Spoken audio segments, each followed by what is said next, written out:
Salam kasih dari Tuhan kita Yesus Kristus bagi kita semua. Shalom, damai di hati. Marilah saat ini kita mengikuti renungan harian keluarga Gemim Sentrum Bitung. Sebelum membaca dan merenungkan firman, mari berdoa. Ya Tuhan Allah, kami sungguh berterima kasih atas berkat-Mu dalam kehidupan kami, sehingga saat ini Tuhan memperkenankan kami untuk merasakan nafas kehidupan yang hanya daripada-Mu saja. Saat ini kami akan membaca dan merenungkan firman Tuhan. Kiranya apa yang akan kami baca, apa yang akan kami renungkan, itu semuanya yang akan kami tindak lanjuti dalam kami menjalani kehidupan kami hari demi hari. Ini doa kami ya Bapa, di dalam nama Tuhan Yesus Kristus kami berdoa. Amin. Saudaraku, pembacaan kita saat ini terdapat dalam kitab Amsal, pasalnya yang ke-14, ayatnya yang ke-32 hingga ayatnya yang ke-33. Firman Tuhan berkata seperti ini. Orang fasik dirobohkan karena kejahatannya, tetapi orang benar mendapat perlindungan karena ketulusannya. Hikmat tinggal di dalam hati orang yang berpengertian, tetapi tidak dikenal di dalam hati orang bebal. Saudaraku, kita melihat dalam pembacaan saat ini betapa menyedihkannya keadaan orang fasik ketika ia sudah tidak ada di dunia ini lagi. Dikatakan bahwa orang fasik akan dirobohkan. Orang fasik dirobohkan itu karena perbuatannya di dunia ini, sehingga dia menerima akibatnya nanti.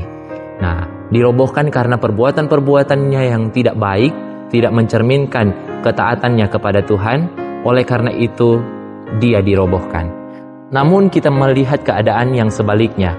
Kita melihat keadaan orang benar, dikatakan dalam pembacaan kita, mendapat perlindungan karena ketulusannya. Orang benar di dunia ini walaupun dia tidak menerima hal-hal yang diinginkan, tidak menerima hal-hal yang baik, tetapi akibat ketulusannya, dia menerima perlindungan dan hal-hal yang baik ketika dia sudah tidak ada di dunia ini. Nah, selanjutnya dalam pembacaan kita mengatakan bahwa hikmat tinggal di dalam hati orang yang berpengertian. Nah, berpengertian di sini mau mengatakan kepada kita bahwa mengerti, memahami, dan mau menaruh perhatian yang lebih terhadap satu hal yang baik. Nah, terlebih khusus di sini bahwa berpengertian menunjukkan bahwa ketaatan kepada Tuhan.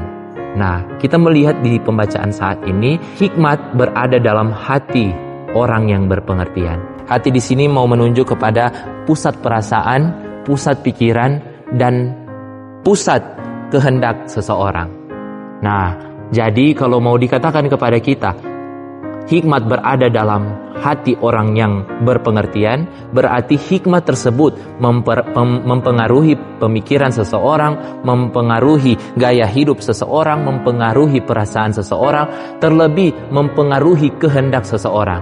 Berarti kalau dikatakan hikmat berada dalam hati, hikmat tersebut bukan hanya sekedar ada dalam hati, tetapi juga mempengaruhi gaya hidup seseorang. Karena itu kita dapat melihat bagaimana cara hidup orang yang berhikmat tentunya. Nah, kita dapat memperoleh hikmat ketika kita mau hidup takut akan Tuhan. Karena takut akan Tuhan adalah permulaan pengetahuan. Itulah yang mau disampaikan dalam Amsal pasal 1 ayatnya yang ke-7. Sehingga yang mau disampaikan juga kepada kita bahwa kalau kita mau memiliki hikmat, minta kepada Tuhan. Tetapi tidak hanya minta, kita meminta dengan cara hidup takut akan Tuhan sehingga hikmat tersebut menjadi bagian dalam kehidupan kita. Saudaraku yang diberkati Tuhan, iri hati adalah bagian dari orang bebal.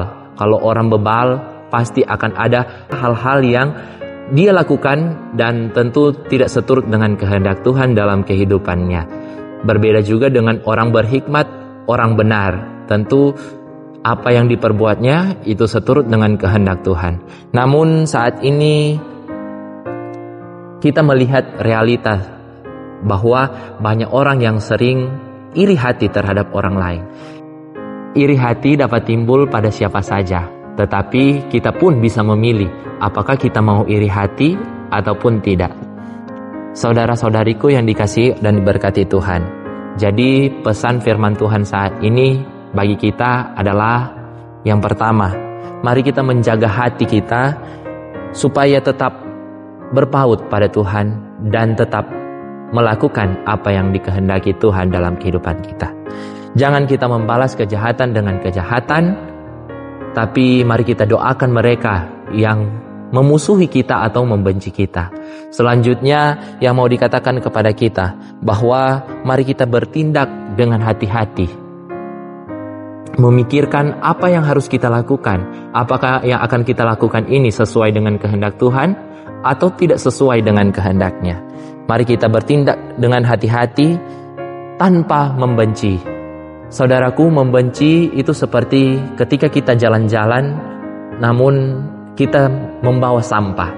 Nah, kita tidak akan menikmati pemandangan-pemandangan yang kita lewati, tetapi kita hanya akan terganggu, kita hanya akan pusing dengan sampah yang selalu kita bawa tersebut.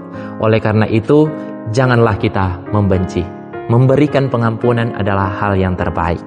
Selanjutnya mau dikatakan kepada kita, tetap percaya pada Tuhan dan nantikan perlindungannya. Seperti yang dikatakan dalam pembacaan kita bahwa orang benar akan mendapatkan perlindungan. Iri hati orang tidak akan membuat kita jatuh. Bahkan tidak juga akan membuat berkat kita terlepaskan. Namun pembacaan kita saat ini mau katakan kepada kita bahwa kita yang tetap hidup taat kepada Tuhan, kita yang tetap hidup setia kepadanya, kita yang tetap hidup benar akan selalu menyaksikan bagaimana pembelaan Tuhan dan perlindungan Tuhan dalam kehidupan kita. Marilah kita semua menjadi orang Kristen yang senantiasa mau bertumbuh dari setiap tantangan dan pergumulan yang kita hadapi, supaya hari demi hari dalam kehidupan kita semakin bertumbuh dan menjadi pribadi yang semakin berintegritas. Demikianlah firman Tuhan. Amin. Mari kita berdoa. Ya Tuhan Allah, bersyukurlah kami atas perlindungan-Mu dalam kehidupan kami. Saat ini firman telah diberitakan, kiranya firman Tuhan saat ini akan menjadi pesan bagi kami dan akan berdampak dalam kehidupan kami ketika kami mau melaksanakan apa yang menjadi pesan firman Tuhan saat ini dalam hari-hari kehidupan kami. Bagi semua yang boleh menyaksikan video renungan pelayanan keluarga saat ini, kiranya Tuhan akan memberkati dimanapun kami berada. Kiranya kesehatan, kekuatan yang hanya daripada Tuhan menjadi bagian dalam kehidupan kami, sehingga pun kami akan tetap merasakan kasih setia Tuhan dalam kami menjalani hidup ini. Bapa di dalam surga, saat ini kami akan melanjutkan seluruh rangkaian aktivitas kami di sepanjang hari ini.